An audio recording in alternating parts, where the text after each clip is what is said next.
Bonjour, c'est toujours un plaisir de vous retrouver dans le Salon des Sports. Comme chaque samedi, on va débriefer les sujets d'actualité sportive de la semaine. Aujourd'hui, on va parler bien évidemment des éliminatoires de la Coupe du Monde 2026 avec la RDC qui a bien lancé sa campagne de ses qualifications avec une victoire face à la Mauritanie. 2 buts contre 0. On parlera aussi de la Ligue nationale de football avec les surprises qu'on a eu à enregistrer pendant cette semaine et aussi la semaine dernière avec la première journée de la phase retour de cette Ligue nationale de football. Et pour évoquer ces sujets, ils sont bien là, Joël Bagnoa et Jean Tchoui. Bonjour Joël. Bonjour Merveille, bonjour également à toutes ces personnes qui nous suivent et bonjour à mon co-débatteur du jour, Jean Tchoui. Ah, Jean, bonjour. Bonjour Merveille, bonjour à Joël, un trio qui se retrouve, je crois que les choses seront bonnes par ici. Voilà, on va débuter déjà avec ces salons des sports derrière cette transition.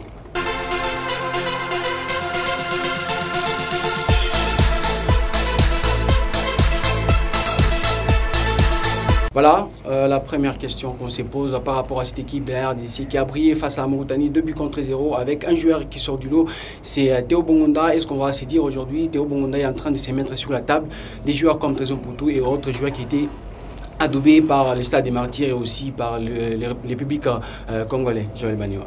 Non. Jean Tchoui. Non, aussi. Voilà, on retient les noms. On suit d'abord l'élément en rapport avec ces matchs RDC-Mauritanie. Il y a 2 buts contre 0 en faveur de la République démocratique du Congo pour la première journée des éliminatoires de la Coupe du Monde 2026.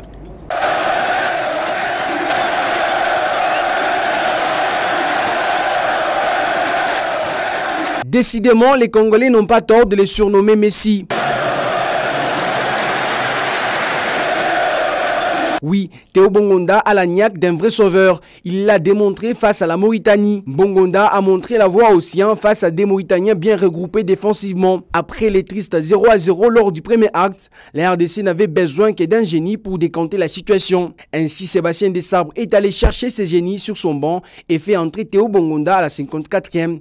Celui-ci, après tout justement 9 minutes sur la pelouse, il délivre le léopard du piège des Mourabitoun avec cette offrande pour le premier but signé Yohan Wissa.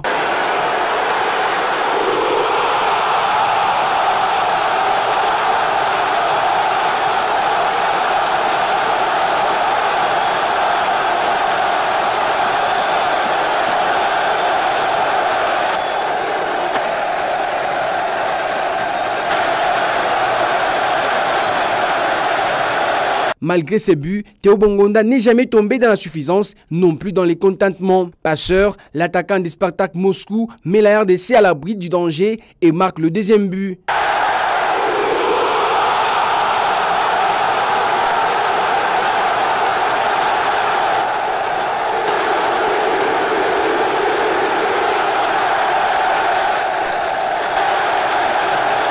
Ainsi, les Congolais l'emportent avec brio et lancent des plus belles leur campagne des éliminatoires au Mondial 2026. Les prochains matchs des Fauves congolais est pour ce dimanche 19 novembre face au Soudan. Voilà, Théo Bongonda n'a pas encore cette niaque-là de se mettre sur la table des Trésor Poutou et autres joueurs qui étaient adoubés par le Stade des Martyrs, Joël Bagnoa. Oui, parce que ces gens l'ont tellement fait, parce qu'on parle des légendes du football congolais, c'est des personnes qui ont marqué l'histoire du football congolais par des performances, par plusieurs matchs qui ont vraiment, qui sont restés aujourd'hui dans l'histoire. Aujourd'hui, ce que Théo fait, c'est très bien. C'est un joueur qui est arrivé en équipe nationale, je crois qu'il n'a même pas encore 6 ans avec les Léopards. Donc il est en train petit à petit de faire son bout de chemin. Il a le talent qu'il faut, il a les capacités et je crois que ça viendra plus tard. Parce que quand on regarde les performances de Théo, c'est vrai qu'il a fait une passe décisive et il a marqué le but contre la Mauritanie, mais c'est une belle performance, mais l'adversaire en face, c'était pas extraordinaire, vous voyez. Et moi aussi, j'attends Théo quelque part dans une compétition continentale ou mondiale, on a envie déjà de dire ça. Donc j'ai envie de voir Théo à la CAN, j'ai envie de voir les Mpoutou et les autres, on les a jamais vus au mondial, mais j'ai vraiment envie de le voir affronter les plus grandes nations africaines et à ce moment-là, voir réellement de quoi il est capable. Vous savez, dans le football, il y a ces joueurs-là, il y a ces buts, il y a ces matchs qui restent gravés dans la mémoire pour le contexte. Moi, je me rappelle d'Edinson Cavani, Marseille, Paris Saint-Germain. Il a mis un coup franc à la 90e minute alors que Marseille gagnait. On était au Vélodrome. Vous Vous voyez, il a mis beaucoup de buts, 201 au Paris Saint-Germain, mais celui-là, il est resté dans l'histoire. Donc pour moi, il doit encore jouer ce match-là qui fera en sorte qu'il reste réellement dans la mémoire des Congolais. Mais il est en tout cas très bien parti et il a le talent pour ça. Mais ça fait quand même par 2 fois que Théo Bongonda a été chanté au Stade des Martyrs, Théo Messi. Je justifie mon nom, mais ça ne veut pas dire qu'il ne fera pas ce que les autres ont fait. Je crois il est sur les chemins. Il est sur une bonne voie. Okay. C'est un très bon joueur qui arrive tout de suite en sélection. Je crois sa première titularisation, c'est contre la Mauritanie lors des éliminatoires de la Coupe d'Afrique des Nations. Effectivement. Il les vit pas forcément bien.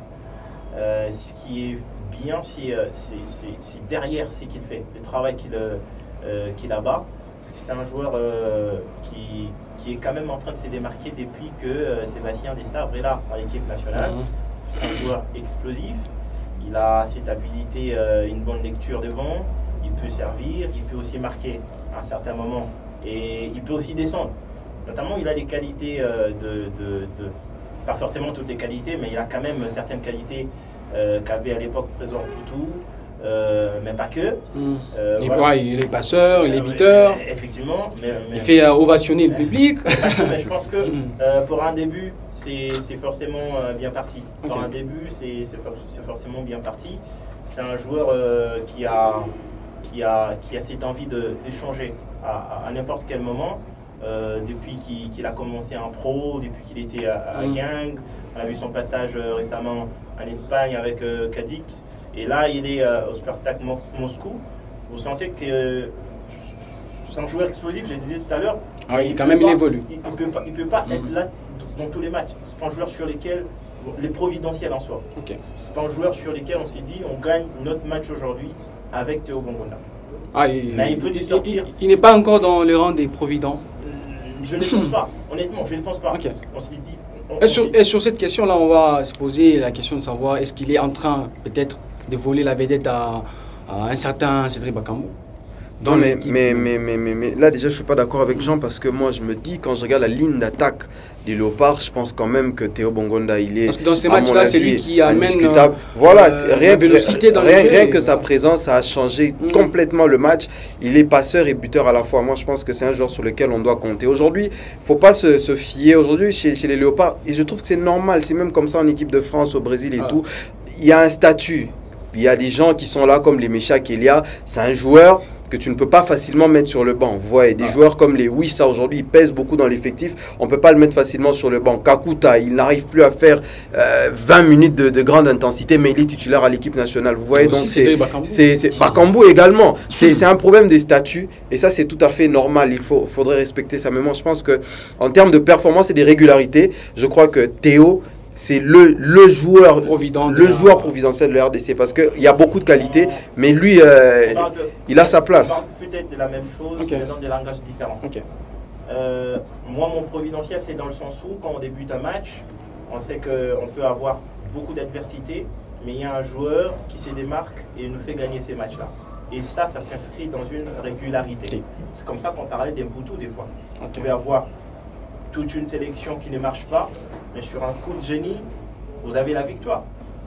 C'est ça la différence. Et aujourd'hui, en face des moi, il y a Théo Bongonda, je ne refuse pas, je dis il a ces atouts-là, mais c'est encore trop tôt. Sur ce point, on va suivre d'abord Sébastien Desabre qui disait que dans l'équipe nationale, il n'y a pas de joueurs stars. Il compte sur les joueurs qu'il met sur le terrain et aussi sur son banc de réserve qui a aussi aidé à la RDC de gagner ses matchs face à la Mauritanie. On l'a vu le mercredi 15 novembre dernier. Choix tactique, puisque Théo avait fait encore un bon match contre la Nouvelle-Zélande sur le dernier stage. Après, on avait décidé de mettre un peu de pressing et beaucoup de pression haute. On avait besoin de vivacité sur ces postes-là pour aller chercher et fermer les couloirs. Ça, on s'attendait à avoir Abeid à l'arrière gauche qui était titulaire, mais il avait une petite blessure. Donc on avait voulu mettre un peu plus de vivacité dans les phases de pressing pour justement avoir gagné ce rapport de force de pressing haut et de nous installer directement chez eux. On sait que Théo est plus un joueur de pied, Meshak est plus un joueur de vivacité.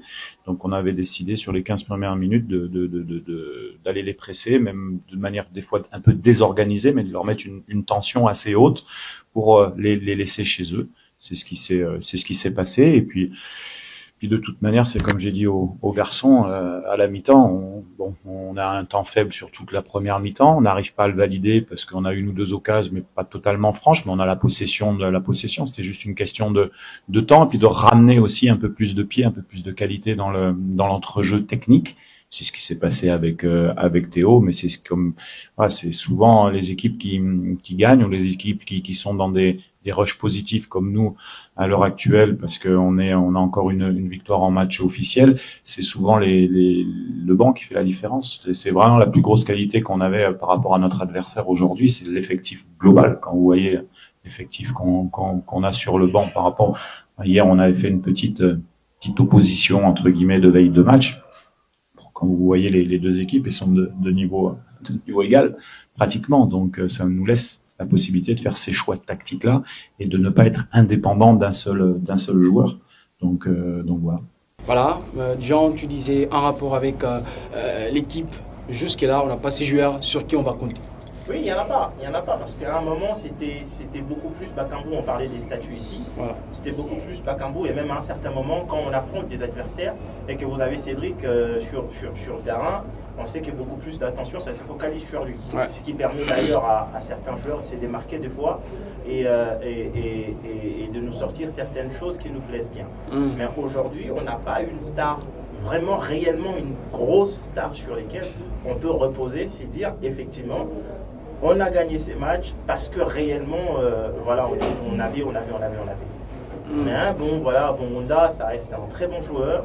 Il faut maintenant s'inscrire dans la durée et les voir grandir encore plus. Et je pense qu'il serait trop tôt aujourd'hui de la tabler autour de Poutou, Kani et les autres.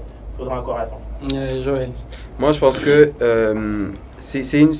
j'ai pas envie de dire que c'est une nouvelle génération, parce que il y a des anciens qui sont là et tout, mais cette équipe de RDC, elle est fraîche en fait. Donc, quand vous voyez les Bongonda, c'est vrai que c'est pas une star où on peut forcément dire que nous, on a Théo Bongonda, vous voyez. On peut même plus parler d'un défenseur, on peut parler plus de Chancel en termes de star que Théo. On peut plus parler de Cédric Bakambu que Théo. Mais moi, je regarde plus dans le sens du collectif. Quand on regarde ce collectif-là, on regarde les Meshak Elia, les Wissa, les Silas Katompa, etc. Il n'y a que Théo qui a cette forme de régularité-là. C'est pas pour rien que le public du Stade de Martyrs, c'est un public connaisseur de football. C'est un public qui a fait les Matumo na Zola Room, c'est un public et en plus, qui a fait les Trésors Poutou. Quand il entre, on sait, voilà, on savait déjà que c'est Théo qui est entré sur le terrain, vous voyez. Trésor Poutou jouait au tout-puissant Mazembe Anglebert, mais quand Trésor Poutou foulait la pelouse du Stade de Martyrs, on savait que c'est Touré Mada qui est entré sur le terrain, vous voyez. Donc pour moi, quand je regarde cette génération-là, quand je regarde cette équipe-là, pour moi, Théo, quelque part, il sort du lot. Voilà. Par sa façon de faire, par sa façon de jouer, par sa façon de se démarquer. Aujourd'hui, le Bakambu, Cédric Bakambu, c'est un grand joueur sur lequel on pouvait se compter réellement, mais il est en deçà de sa forme, en deçà de ce qu'il devait faire. Et Théo, il est en train de... On l'a dit, c'est le début, mais petit à petit, il est en train de prendre forme. Vous voyez, quand vous prenez une équipe, par exemple, comme... je peux prendre une équipe comme le Sénégal. Ils savent qu'ils ont Sadio Mané. Quand vous prenez le Maroc, ils savent que voilà, il y a peut-être Achraf Hakimi et tout. Mais quand vous voyez un collectif qui est en train de se créer, ils sont tous moyennement des stars, parce qu'il y a des très bons joueurs. Des Silas en Allemagne, quand tu dis Silas, il est connu. Quand vous prenez il y a des joueurs qui sont connus. Mais dans ce collectif de RDC, il y a Théo qui se démarque. Il y a Théo qui se démarque. Il y a de ceux qui deviendront de très grandes stars. Il y a de ceux qui vont vraiment progresser, qui deviendront de très grandes stars. Des Simon Banza, moi je le regarde, je me dis, celui-ci, quand il va changer de club, il va aller dans un club un peu plus sérieux. C'est un mec qui va devenir vraiment, je le souhaite pour lui et pour notre pays, un top joueur. Mais vraiment, actuellement, avec l'effectif qu'on a, je pense que Théo, vraiment, il sort du lot. Et dans le match, Jean Tchoui, qu'est-ce qu'on va retenir de cette équipe de la RDC qui était en première période un peu coincée par l'équipe de la Mauritanie, et c'est en seconde période que la RDC va se réveiller pour marquer ces 2 buts-là. Et avec cette campagne-là de la Coupe du Monde, deuxième tour de la Coupe du Monde 2026, et cette physionomie de cette rencontre face à la Mauritanie, comment vous présagez l'avenir de cette équipe nationale de la RDC? Avant de parler de l'avenir, on parle d'abord du match. Ouais. Je crois que c'est une prestation en demi-teinte, mais qui a fini par un bon résultat, qu'on espérait tous, effectivement par les génies de Bongonda. On retient les génies. Oui, mais ouais. Voilà. Faut pas s'attarder sur les mots. Hein. Évidemment. Quand même, son génie. effectivement, par ses prestations toutes bonnes. La première période, je l'ai trouvé assez hachée, effectivement, parce que vous avez une équipe de Moralité qui ne joue presque pas. Et vous avez le ballon, vous faites le jeu, vous pressez et vous butez forcément sur les murs défensifs érigés par Amir Abdou et ses hommes. On a essayé de tenter avec la percussion d'un côté et de l'autre des Wissa et des Elia. Ça n'a pas du tout fonctionné. Il y a eu des très belles montées d'ailleurs de DKMB qui faisait sa première titularisation en équipe nationale, qui a fait un gros match. Malheureusement, quand on a alimenté devant soit Wissa, soit Bakambu, la finition n'était pas tellement vraiment le mot qu'il faut utiliser maintenant. Voilà. C'est beaucoup plus en deuxième période, quand on essaie un peu de basculer les choses, avec la sortie de Elia et la rentrée de Bongonda qui amène de la fraîcheur, de la rapidité, aussi à un certain moment une certaine bonne lecture, dont je parlais de génie tout à l'heure. Voilà. Surtout sur le but de Yohan Wissa.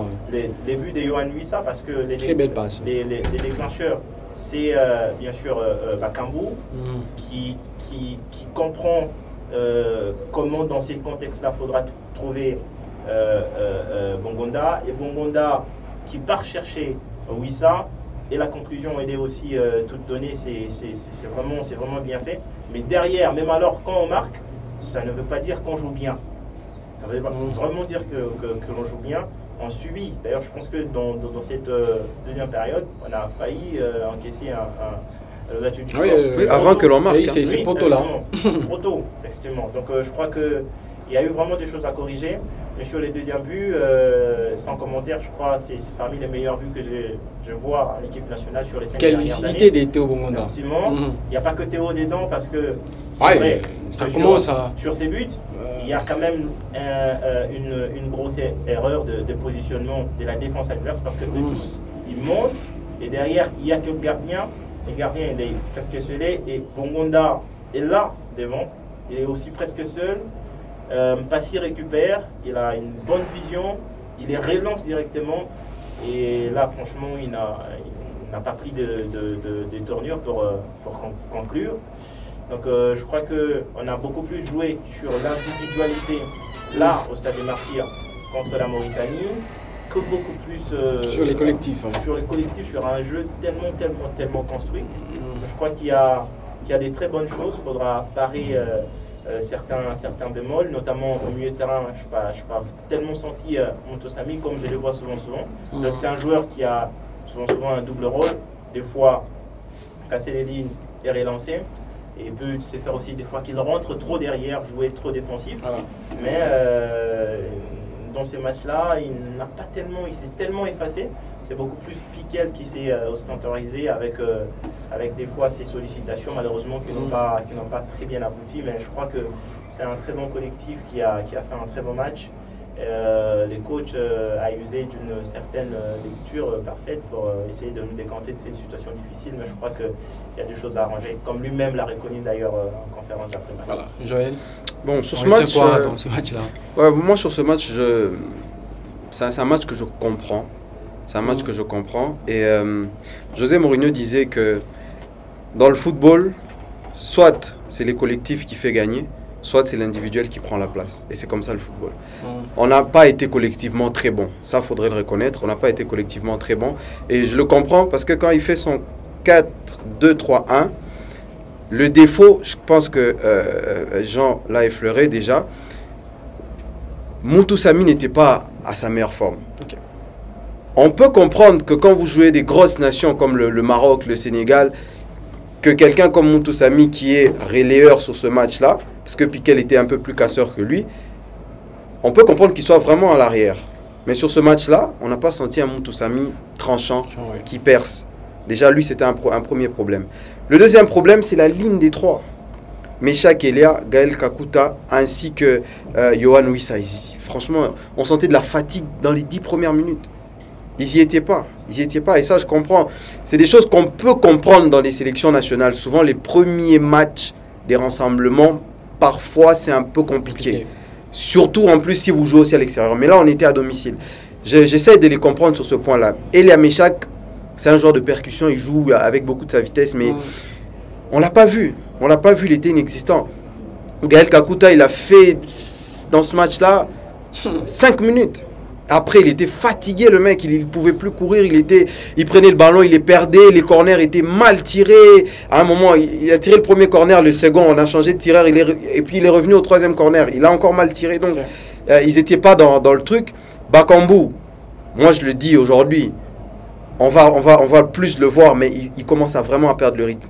Il commence vraiment à perdre le rythme parce que Bakambu, c'est un joueur qui aime bien décrocher pour jouer en vitesse. Ça fait presque 3 matchs, il ne marque pas avec la RDC. Et c'est compliqué pour lui en ce moment. C'est très compliqué. C'est vrai qu'il marque contre le Bayern, mais quand tu es remplaçant, c'est un peu plus différent. Parce que quand on est titulaire, on commence un match, c'est beaucoup plus difficile. Vous voyez, Kala Maël, il a la facilité de rentrer et de marquer. Je ne crois pas que Kala Maël, avec toutes les qualités qu'il a, si on les met titulaires, il aura la même façon de jouer. Vous voyez. Donc, pour moi, c'est un match où l'individualité a vraiment primé. Le premier but, Jean a tout dit, même sur le deuxième, mais il y a une chose dont on ne parle pas assez, c'est la qualité de passe, de passis. Ça, on n'en parle pas assez. Moi, je connais tous les gardiens de l'INAFoot. Et l'un de vos meilleurs gardiens. En parlant de la Ligue nationale de football, le gardien de Simba, il l'a fait avec le TP Mazembe. Ouais. De l'égalisation. Au moins, lui, il l'a fait. Franchement, c'est un geste qui n'est pas évident pour tous les gardiens. Il dégage ce ballon où il faut, comme il le faut, et ça atterrit dans les jambes de Théo Bongonda. C'est un geste technique vraiment très louable. Il a été très moyen, Passi, dans ce match-là. Vous voyez, dans les grandes équipes, quand ton équipe domine et que tu es exposé très rarement, il faut être très vigilant. Et je ne l'ai pas trouvé très vigilant dans ce match-là. Heureusement, pour lui, il fait cette passe-là, ça soigne son match. Mais moi, je trouve qu'on a une très belle ossature. Et j'apprécie vraiment beaucoup le travail de Sébastien Desabre parce que on a souvent, nous en tant que journalistes sportifs, quand on est à l'extérieur, on a souvent une analyse quand on dit que là il faut changer tel, là il faut changer tel. Souvent les entraîneurs c'est pas ce qu'ils font. Mais moi quand je regarde Desabre, moi je regarde le match avec mes gens, oui, je dis que ce mec il sait ce qu'il fait. Parce que quand moi je dis que dans mon analyse, je regarde le match, je dis que c'est Meshak Elia Moussé. Deuxième mi-temps, Meshak qui sort. Je dis, Kakuta à un moment donné, ça ne va pas le faire, Kakuta doit sortir. C'est Kakuta qui sort. Et les mecs qui sont sortis, c'est réellement eux qui avaient des réels problèmes. Et il a fait des bons changements au bon moment, j'ai envie de dire ça. Et Théo a brillé, et puis ça a donné ce que ça a donné. Et même Amir Abdou a reconnu les meilleurs travaux que Sébastien Desabre est en train d'accomplir du côté de la République démocratique du Congo. Il a même dit que la RDC est une équipe du top 5 africain. On sait que c'est une belle équipe. Après 3 matchs, il faut savoir aussi qu'il y a un match sur tapis vert qui a été gagné. Voilà. Nous, sur le terrain, on a fait le nécessaire, on a fait un partout chez nous. Mais comme je l'ai dit, on perd ce point sur tapis vert. Voilà, donc c'est une équipe en reconstruction. Et puis Sébastien fait du bon travail ici et je suis content pour lui qu'il a redynamisé un petit peu cette sélection. On sait que le Congo, c'est une équipe de qualité, avec de bonnes individualités. Et voilà, pour moi, ça fait partie d'une sélection du top 5 africaine. Ah oui, sur cette question de top 5 africain, Jean Tchoui, avec cette évolution de la RDC, ça fait 2 victoires en match officiel. Amir Abdou a raison. On a un bon collectif. Ouais. Un collectif qui a un contenu qui peut faire face à n'importe quelle équipe nationale ici sur les continents africains. Je pense que c'est vendre un peu trop vite. Ouais, les top 5. Mais c'est quand même quelqu'un d'idéal qui les reconnaît. Oui, on ne le refuse pas, mais on les bat à la Mauritanie, voilà, un aller-retour à l'éliminatoire de la CAN. Là, c'est un aller à l'éliminatoire de la Coupe du Monde. Ça va, c'est quand même la Mauritanie. Mais après, derrière, il faudra essayer cette équipe face au cadre du continent pour réellement s'assurer qu'on est dans les top 5 sur le continent. Mais le travail qui est abattu derrière, c'est un travail très remarquable. Je crois que c'est des signaux qui sont envoyés au Sénégal, d'ailleurs, qui est avec nous le même groupe. Dans ces groupes. Ouais. Il faudra maintenant attendre cette RDC face au Sénégal, déjà pour se mesurer, c'est le premier en Afrique et le mieux classé au monde pour les continents. Pour maintenant commencer à avoir des idées, mais aller voir contre l'Afrique du Sud, on a eu quand même du mal à reconnaître certaines choses. Même face à la Nouvelle-Zélande, c'est un match qu'on a mené durant presque longtemps et puis c'est faire prendre ses buts juste en fin des matchs. Ce qu'il y a des erreurs qui arrivent comme ça, effectivement, mais les top 5, c'est trop rapidement parti. C'est trop vite de dire que la RDC est dans le top 5 pour Amir Abdou. Moi, je veux m'enflammer et confirmer ce que l'entraîneur mauritanien a dit. Oui, top 5, on l'est, franchement, parce que moi, on est dans ces top 5-là avec quelle équipe? Oui, facilement. Maroc, Sénégal. Donc Maroc, Sénégal, RDC, Algérie. Parce que moi, l'Égypte, je ne vais jamais mettre cette équipe-là dans le top 5. Parce que l'Égypte, c'est une équipe qui surprend. Parce que moi, je confirme qu'on est dans le top 5. Pourquoi? Parce que quand je regarde la qualité de l'effectif, en fait, il faut s'enflammer. On a des très bons joueurs. On a des très, très bons joueurs. Et tous les postes sont doublés. On va me dire que voilà, Moukoko Amale, c'est le seul joueur que je trouve faible dans cet effectif avec son ami de Simba, Inon Abaka. Mais le reste du collectif, c'est extraordinaire. Le deuxième gardien, il joue à Montpellier. C'est une équipe qui est dans le top 10 de Ligue 1. On a des joueurs comme Kaloulou.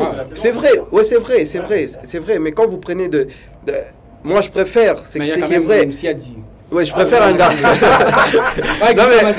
Écoutez, moi je préfère un gardien qui évolue au quotidien dans un top club qu'un gardien qui joue fréquemment.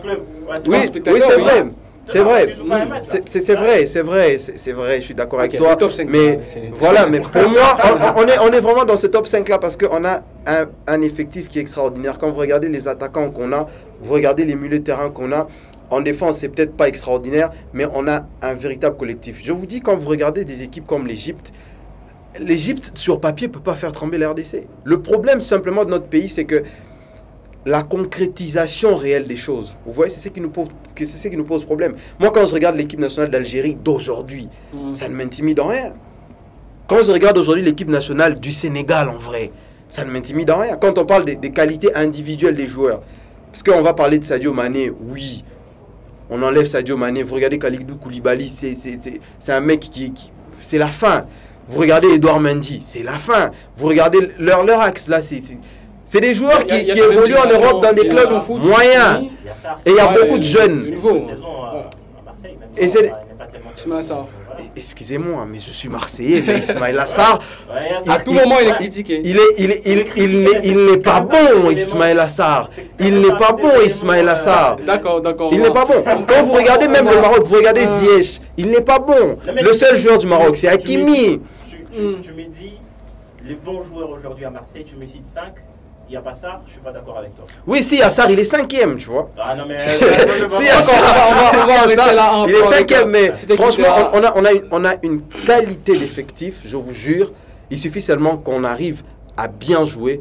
On peut facilement regarder même cette équipe du Maroc là dans les jeux. Voilà, surtout que les moyens sont là avec le président de la République et on va rester présent là, au stade. En rapport avec cette équipe de la RDC qui joue déjà son deuxième match pour ce qui est des éliminatoires de la Coupe du Monde 2026. C'est dimanche face au Soudan. Ce sera donc un déplacement pour cette équipe de la RDC. Ici, on va parler maintenant de la Ligue nationale du football. On va commencer avec l'ASV Club qui n'évolue toujours pas. Ça va des mal en pire pour les Quinois, le Banambongo comme on les appelle, Jean Tué. Pour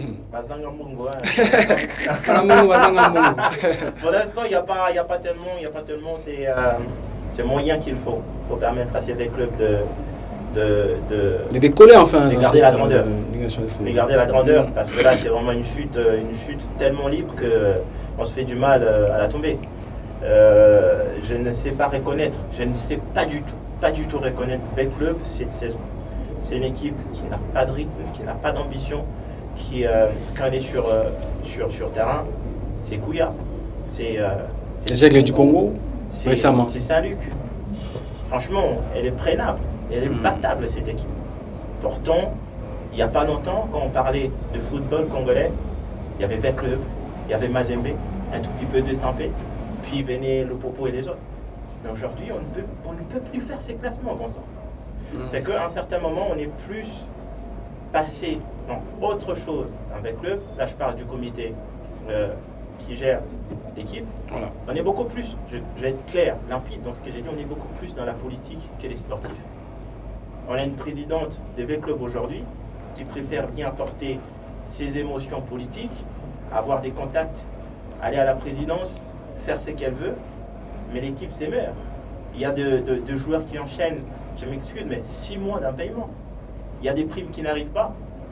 Il y a un entraîneur qui aujourd'hui, il a dit même ouvertement, qui est à la recherche des talents qu'il n'a pas encore trouvé. Okay. On fait un recrutement à la cachette, on fait partir toute l'équipe, mais les contenus qu'on ramène, ça a quelle valeur? Devant Magné Maignon, par exemple, qui prend tout son... Ah oui, votre discours me fait pleurer. Il y a un peu de poésie, un peu de mélancolie. Joël Banewa, V-Club.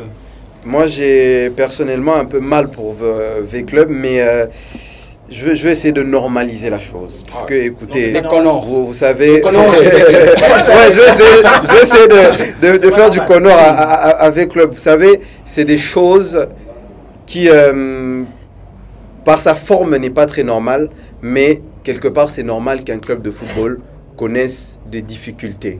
Peut-être pas de ce genre, mais c'est normal qu'un club de football connaisse des difficultés. On a vu la Juve. Il ne s'est pas ressaisi jusque-là. C'est vrai, c'est normal. Nous sommes dans le temps présent. Nous sommes dans le temps présent. Aujourd'hui, dans cette Ligue nationale de football, il n'y a pas un club qui a tous ses moyens possibles. Tous, ils sont dans des difficultés. Oui, même mais c'est ce qui fait. Il avoir beaucoup d'argent. C'est pas un propos normal. Oui, mais c'est ce qui fait, c'est ce qui me pousse à dire, pardon, que c'est ce qui me pousse à dire que c'est un temps pour V-Club qui, à mon avis, était peut-être inévitable. Depuis le départ de Tango Fort, il y a eu une nouvelle présidence qui n'a pas fonctionné, et aujourd'hui, fallait que ça arrive pour qu'aujourd'hui V-Club prenne conscience et améliore les choses. Est-ce qu'on prend conscience? Vous savez, oui. Franchement, moi, quand je regarde la réaction des supporters, prendre conscience, c'est pas ça. Et quand ça aussi, et quand vous les comités s'en prennent conscience, c'est comme maintenant on va nommer une communication. Pour moi, prendre conscience, ce serait le fait de tout changer. Et on ne peut pas tout changer du jour au lendemain. Quand vous me parlez de Mpiana Mozizi et Bunga qui revient et Issama Peko, pour moi, quelque part, c'est normal. C'est normal dans le sens où, vous savez, V-Club, c'est des joueurs. Non, mais sérieux. C'est des joueurs. Non, on n'a pas forcément besoin de voir Issama nous courir 20-15 mètres. Non, on a un problème de retrouver l'identité de V-Club. C'est un mec qui est venu jouer un rôle, pas forcément sur le terrain, mais un rôle en dehors du terrain. C'est des joueurs d'expérience qu'on ramène au sein de l'équipe. Aujourd'hui, V-Club a besoin de performance, c'est vrai, mais le problème de V-Club n'est pas d'abord sur terrain. Le problème de V-Club, c'est en dehors du terrain. Donc, il faudrait d'abord commencer par réparer ce qui se passe en dehors du terrain. Ces joueurs-là auront un rôle important. Vous voyez des équipes comme des Paris Saint-Germain. Ils ont un problème parce qu'il n'y a pas de légende. Il n'y a pas des joueurs qui font en sorte que... Est-ce qu'aujourd'hui, avec le club, on a besoin de légendes pour se non, mais V-Club est quantième au classement, vous exagérez quelque part, gentil. Cinquième, c'est V-Club qui vient. V-Club est quantième au classement, franchement. Ils sont 4e, 5e, non. 5e, ouais. Non, mais écoutez. C'est pas une place à la porte du playoff. Le problème de V-Club, il est en train de dire, mais il ne veut pas carrément utiliser des mots qu'il faut. Il faut payer le joueur. Il faut les payer, ces joueurs-là. Il faut avoir un entraîneur qui a un projet d'équipe, un réel projet d'équipe. Parce que j'ai l'impression que même Raoul, il ne sait pas ce qu'il fait avec le. Non, mais Raoul, ici, oui, le projet, c'est l'institution qui l'emmène. Un peu le problème. Non, mais il y a aussi pour quelque chose. Il y a aussi pour quelque chose. Parce que quand tu es entraîneur d'une équipe comme V-Club, tu exiges des bons. Non, mais il peut les exiger s'il ne les a pas. Et s'il ne les a pas. Il ne les a pas. Dites-moi, en dehors d'Mpanzu aujourd'hui avec Club, c'est qui le joueur réellement sur qui tu comptes pour faire une équipe. Oui, mais c'est ça le Aller problème des affronter V-Clubs. Mazembe par exemple. Oui, c'est ça le problème des V-Clubs aujourd'hui. Mais ce moyen, que moi il y a je pas d'ambition, oui, il y a pas de moyen, mais moi ce que je dis c'est quoi? Ouais. C'est que c'est une chose, c'est un mal pour un bien. Aujourd'hui, Bestine Kazadi, je suis sûr et certain qu'elle ne va pas faire un an avec le club, elle va partir. Un mal pour un C'est bien. ça, Barcelone. Pour quelle C'est ça, finalité? Barcelone. Est-ce qu'on aura le temps de prendre conscience et d'échanger ces mal-là en bien? Moi, je trouve qu'on va changer V-Club. Je vous dis Attends, ces changements. je vous dis, l'émission est enregistrée. Je pense que d'ici juillet Mais 2024, Bestine, regardez. oui, d'ici juillet va partir. 2024, Bestine Kazadi partira et il y aura un nouveau V-Club. C'est un très grand club V-Club. Et si Et V-Club ne il faut peut faire pas partir accepter. Ce le qui se club passe là est V-Club. grave. Ce qui se passe là est grave. Et V-Club, je vous dis, V-Club ne peut pas continuer dans ça parce que c'est un très grand club. Et si Bestine Kazadi ne veut pas partir, mais même de force, elle partira parce Oh là que là. c'est V-Club. Ça, c'est le cas d'un. C'est V-Club, elle partira. Non, écoutez, si c'était même nous propose, c'était Mazembe, je pense que j'aurais pu tenir le même discours. Non, mais D'accord. Mais elle partira parce qu'aujourd'hui, je vais finir avec ça. Je vais finir avec ça parce que avec ce qui circule ces derniers temps, il paraît qu'il y a un ancien président des V-Club, ancien gouverneur de Kinshasa, qui est vraiment en train de mettre la main à la pâte pour que cette dame-là parte, qu'on nous ramène quelqu'un Ah oui. capable Donc, de on pouvoir va s'en faire tenir ça. à ces faits-là. Voilà. On attend voir Bestine Kazadi partir. Peut-être c'est elle le problème dans V-Club. C'est elle. Il y a aussi Raoul qui doit partir. Non, Raoul, c'est une victime parmi tant on d'autres. va parler du tout-puissant Mazembe qui a fait un faux pas devant l'équipe de Simba dans son entre de Kamalondo. Un but partout pour les TPM. Jean Choi, après une victoire difficile face à Simba et à Blessing, Mazembe s'est raté dans son entre. J'aime les discours de la Minzai. Après, il te dit que chez nous, tous les matchs, on les prend comme des gros matchs. C'est qu'on le prépare à fond. L'adversaire peut être des tailles moyennes, mais sur le terrain, il vous fout des jetons. Effectivement, c'est ce qui s'est passé. Je crois que ça commence un tout petit peu à perdre un peu de rythme depuis les matchs nuls concédés face au CS de Moscou, 2 buts partout. Ou bien depuis le 3-0 face à l'Espérance. Depuis les 3-0 Ça. face à l'Espérance. Ouais. Parce que quand on rentre derrière, oui, il y a une victoire, mais comment? On encaisse un premier but. Voilà. Et puis il y a Don Bosco qui pose des problèmes de buts partout. Et puis, bon voilà, est-ce que vous sentez qu'il y a maintenant des dysfonctionnements réels qui se font voir? Je le disais, j'ai eu la chance de poser la question à la Misaï en première presse. Je lui demande comment il fait déjà pour avoir un effectif pléthorique et que à chaque poste vous avez 2, 3, 4, 5 joueurs. Tu ne sais pas c'est quoi vraiment ton premier choix. Il me dit que bon, c'est lui que je fais rentrer, il me fait gagner un match, ça suffit. En tant qu'entraîneur, ça passe pas, hein, ces discours-là. Ça suffit. Bon, après, quand je regarde, c'est Mazembe. Effectivement, il y a Baggio qui a pris le but. Et puis, il est parti en équipe nationale. Derrière, il y a les gars, les Sénégalais, j'ai un peu perdu de vue les noms. L'équipe n'est pas à 100% bougée. C'est presque la même base qui joue. Mais il y a une perte de vitesse là. Ça perd des rythmes. Ça passe des mi-temps à courir derrière les ballons, surtout en première période. Mazembe a cette difficulté-là de lier la première période à la deuxième. Voilà.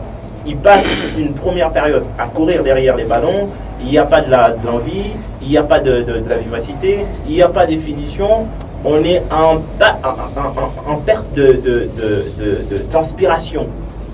Et c'est vraiment en seconde période qu'il faut peut-être aller voir peut-être l'expérience de Mondeco qui peut cumuler avec l'outil et tout consort pour essayer de refaire une certaine recette qui ramène aujourd'hui les TP à se dire bon voilà on peut pas perdre face à tel, mais il y a quand même des choses qui doivent être améliorées. Il y a aussi le problème des blessures. Hein. C'est ça, trouver une équipe de base chez Mazembe parce que là jusqu'à aujourd'hui on joue la 11e journée je crois de la Ligue nationale de football, ça tâtonne, on n'a pas une équipe vraiment type pour Mazembe, et puis de deux il y a des joueurs qui ne méritent pas être dans cette équipe.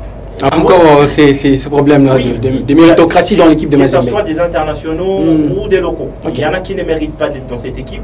Il faudra qu'ils partent parce que là, on a la Ligue des Champions qui arrive en viseur. Avec cette équipe-là, franchement... aujourd'hui, c'est un employeur qui licencie tous ses employés. Ouais. Non, mais moi, je veux continuer dans ma politique de cette émission. Je vais essayer de normaliser ça. Ah, Vous savez, ça arrive à tout le monde. Moi, j'ai parfois tendance à voir que quand il s'agit de Mazembe, on en fait un peu de trop. Mais c'est normal quelque part. Mais c'est quand même le miroir. Parce que c'est Mazembe. Voilà. Ça, je sais l'entendre aussi. Mais ça arrive à Barcelone, ça arrive au Bayern, à Madrid. Ça peut arriver 3-4 matchs où l'équipe n'est pas dans sa meilleure forme et qu'il y a des résultats néfastes. Ça peut arriver. Moi, quand j'ai vu Mazembe faire un nul contre Simba, je vous l'avoue, les matchs, je ne l'ai pas vu. Mais je trouve ça quelque part normal parce que ça arrive. Ça peut arriver. Et d'autant plus que ce n'est pas une défaite. Parce que même une défaite, moi, je ne l'aurais pas pris pour la fin du monde, vous voyez. Mais le véritable problème dans Mazembe, c'est vraiment depuis même avant Franck Dumas, c'est que l'exagération, pour moi, ça devient vraiment une exagération du nombre de joueurs qu'il y a dans cette équipe-là. Quelque part, c'est pas normal. Moi, je suis joueur, je me dis que voilà, à partir du moment où je vais me sentir moins bon, il y a déjà quelqu'un, 2, 3, 4 personnes qui vont me remplacer. Ce joueur, ça avait la concurrence. Ils perdent. Non, vous savez, la concurrence, elle est bonne, elle est saine quand vous êtes à 2, limite à 3. Vous voyez. Moi, je ne vois pas au Bayern Munich 4 numéro 9, 5 numéro 9. Vous voyez, à un moment, c'est de trop et quelque part, ça joue en défaveur de la bonne organisation de cette équipe-là. Vous voyez. Donc, pour moi, les récents résultats, c'est vrai que la claque qu'ils ont pris en Tunisie, c'est normal, en tant qu'humain ou sportif, ça peut un peu te secouer, mais quand tu es quand même un joueur de Mazembe, il faut savoir rebondir très très vite. Mais le défaut, vraiment là où le bas blesse depuis très longtemps, et c'est même, pour moi, c'est même pas un problème d'entraîneur, c'est un problème de projet sportif que lui-même, le président, à mon avis, commence à avoir du mal à maîtriser.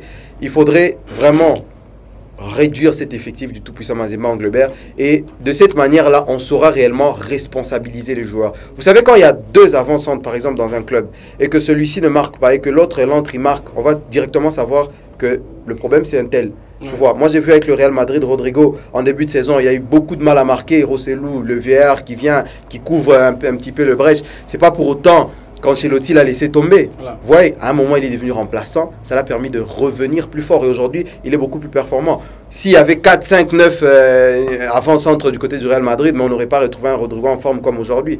Donc le problème, c'est vraiment ce côté pléthorique là de l'effectif de Mazembe. C'est ce qui me dérange. Mais vraiment, en termes de performance, en championnat, ça pouvait arriver et c'est arrivé. Et dans ces pléthores, on a déjà des joueurs qui se prennent pour de grosses stars, franchement. Qui ne foutent rien. Moi, j'ai vu Kinzumbi, capitaine de Mazembe. La photo m'a un peu choqué, quoi. Il y a même des Ngonga qui font parler des gens par ici, mais bon... c'est rien du tout. Voilà. On va suivre l'actualité du côté du tout-puissant Mazembe aussi en rapport avec cette Ligue nationale du football qui a sa phase retour. Pour ce qui est de la phase classique, on va attendre la phase des playoffs, donc peu après cette phase retour de la Ligue nationale du football. On va vous dire merci à vous, Jean, d'être passé dans l'émission avec tous ces arguments. Merci beaucoup, Merveille. Vous savez, on a toujours l'eau à la bouche par ici. Voilà, c'est ça. C'est un plaisir, franchement, de participer à l'émission. Merci à Joël. Voilà. J'espère que ces trios se retrouvera encore dans pas longtemps. Très prochainement. Ouais, merci Jean-Joël. Merci beaucoup Merveille, merci également à Jean Thioui, merci à toutes les personnes qui nous ont suivis. C'est un vrai bonheur d'être là et tu l'as dit, j'espère vraiment que le trio va très très vite revenir pour continuer à parler football et sport en général. Bien sûr, on va se retrouver les samedis prochains toujours dans ces salons des sports pour débattre des sujets d'actualité sportive. Ce sera pour votre plaisir et aussi notre honneur de vous servir. Merci.